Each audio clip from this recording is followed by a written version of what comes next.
Good evening. This is Patrick Leader. This is my second attempt at the dragon video. My computer locked up, corrupting the file during the first one. I would love for somebody to take a look at my machine and tell me why it locks up so much. I have a wonderful Asus.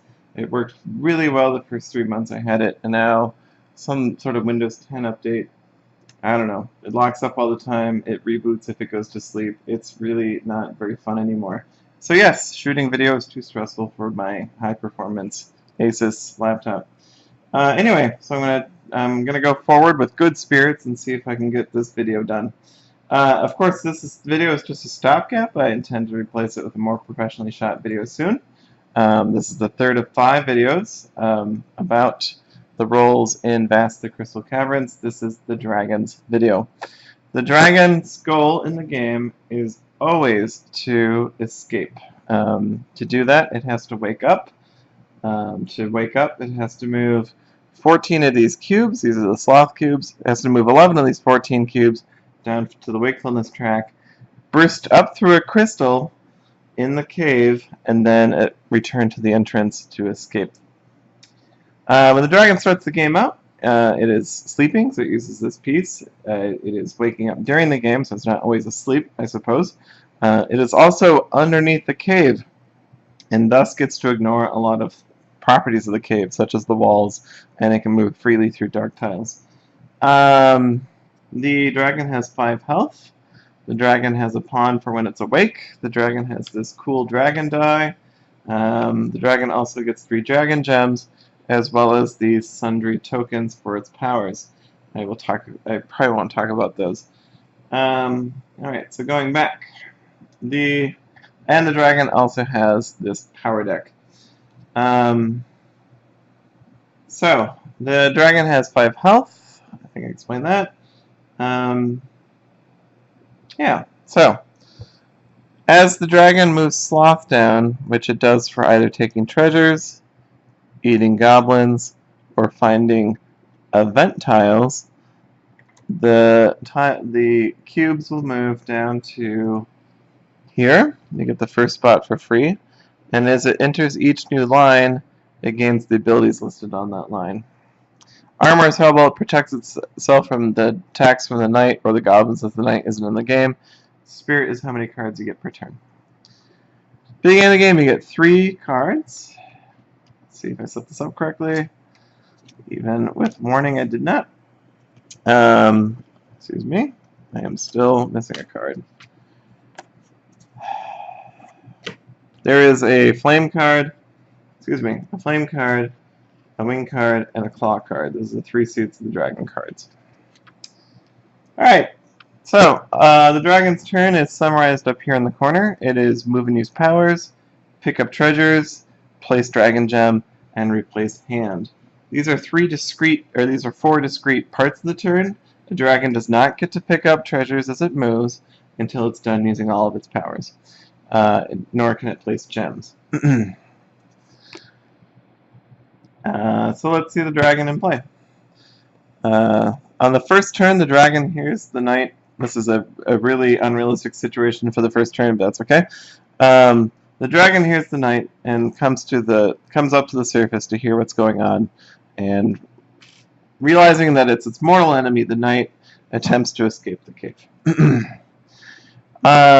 During the dragon's turn, the dragon can play its cards in any order it wants to. In addition, it may take 1 free move per turn.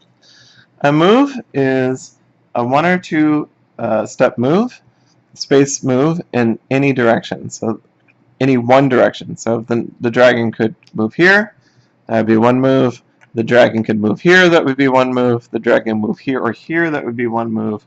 Or the dragon can move here, that would be 1 move. The dragon cannot do this with 1 move.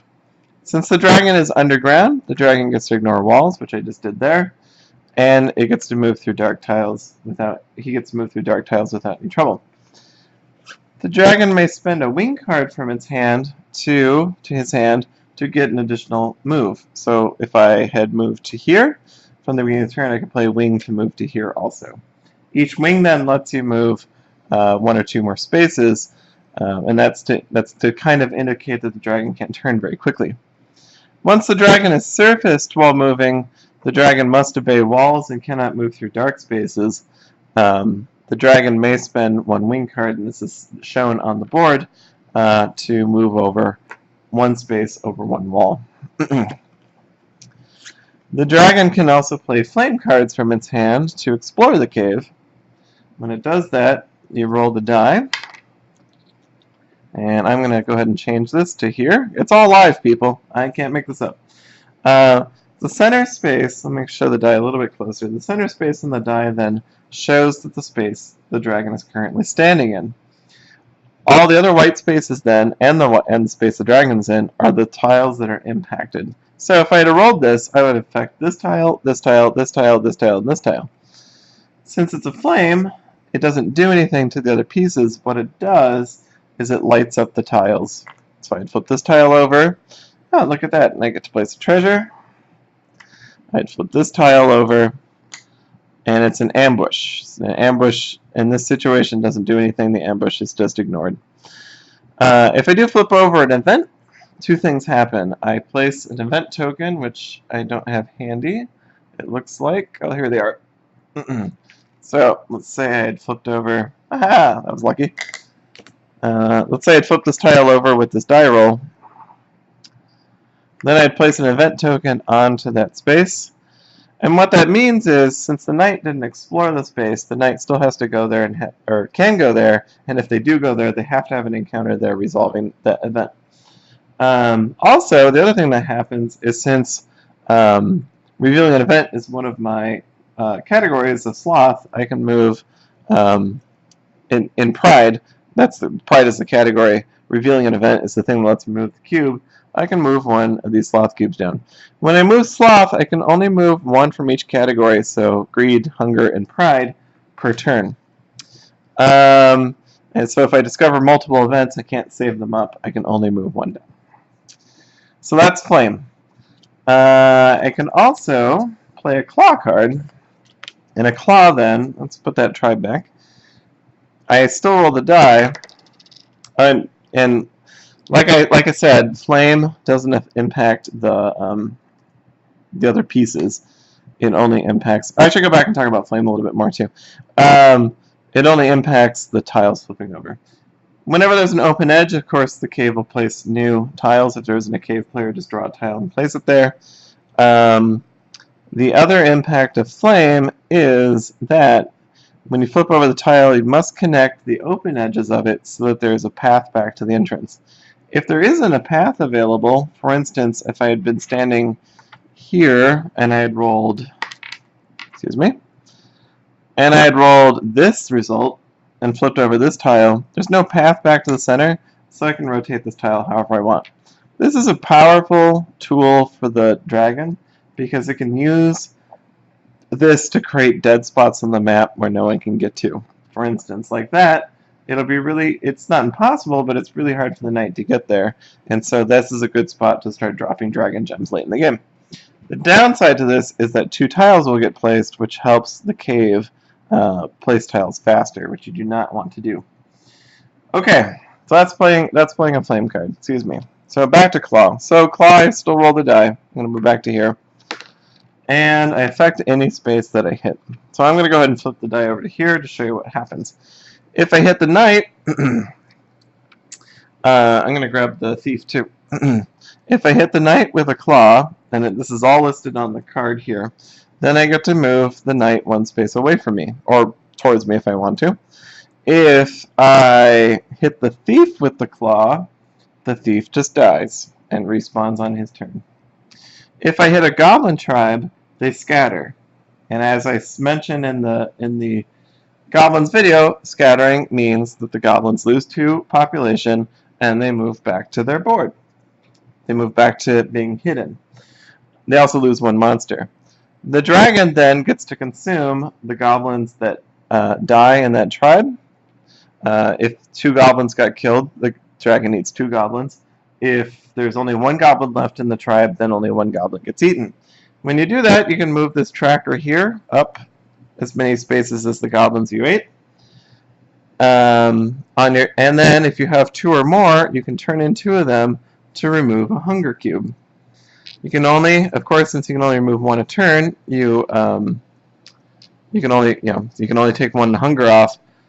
But if you eat a lot of goblins in 1 turn, you can spend 2 each turn until you get down to 0 or 1 and can't spend them anymore. That's pretty valuable late in the game to have a good buffer of either treasures or goblins like that stored up so that you can turn cubes over very quickly. Okay, so that's that. In addition, there are combinations, and you can't really see them because of the glare, listed on the dragon's sheet. For instance, you can play a flame and a wing to burn, and if you burn, you reveal any dark tile on the map. So you can just go ahead and pick 1 dark tile anywhere on the map and flip it over. There are a lot of combinations. The 2 that I want to point out is Shriek, which it's just question mark. You can spend any two cards you want to Shriek, and when you do that, you place the Shriek token there or wherever you want, just somewhere on your board. And the next time later in the game when you're rolling the die, you can spend the Shriek to reroll the die. The other power of note 2 is Smash and Wrath use 3 or 4 wild cards, or not wild cards, but any card that you want to use. So Slither, it's come up in a lot of questions that have been asked on forums. There are some variants where there are no goblins in play, and so people ask, how do you eat goblins when there's no goblins in play? You cannot. You have to use Slither, which lets you move sloth cubes around your board to move the hunger cubes out of there. Generally, when the goblins aren't in play, though, you are spotted 2 cubes that are moved down immediately at the start of the scenario. Okay, and so that's moving and using powers. Any cards you don't use, you'll be discarding at the end of the turn, so you may as well use up all your cards if you have them. In addition, oh no, I won't talk about that yet. Okay. The second step of the turn then is you pick up treasure. If you happen to end your turn on a treasure, excuse me, I'm moving that around outside of your line of sight. If you happen to end your turn on a treasure, you pick it up. You can store extra treasures if you have multiples, but every treasure you pick up, you move 1 treasure token down to the wakefulness part of your track, and you return the treasure to the cave player if there's a cave player, otherwise just return it to the stock. And that way you can you grow stronger. The dragon can store multiple treasures, but to do that, they're going to have to arrange that multiple treasures are in the same space. There is a power called SWAT that lets you move treasures around the board. So bear in mind, you have to be done with movement and powers before you can pick up a treasure. You may also, if you want to, place 1 of your dragon gems on the board in the space you're in. The dragon gems are suited for each of the card suits. There's 1 fire gem, there's 1 claw, and there's 1 wing. Excuse me, 1 flame, 1 claw, and 1 wing. And on later turns then, these count as an additional card in your hand of that suit until someone picks them up. If the thief picks up a dragon gem, it still counts as a dragon gem until the thief returns to the entrance. So you still get the benefit of it being on the board while the thief is carrying it. Okay, that's placing dragon gems.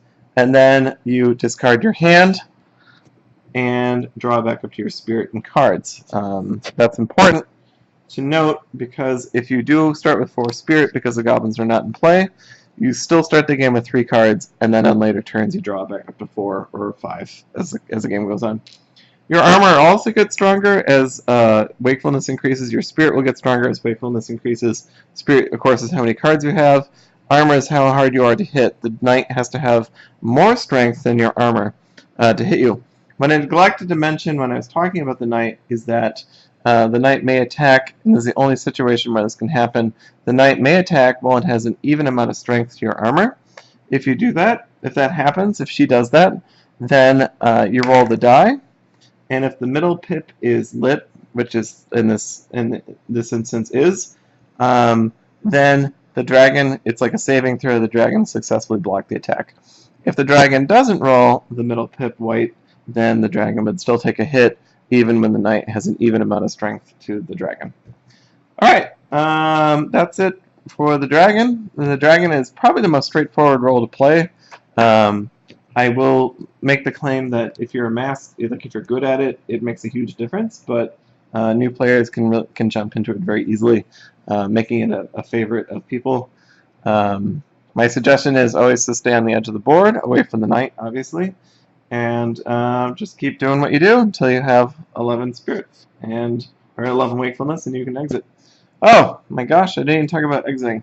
So when you do want to exit the cave, you need to end your turn. So once you are up to 11, you need to end your turn on a crystal tile. It does not have to have a token on it; just has to be a tile.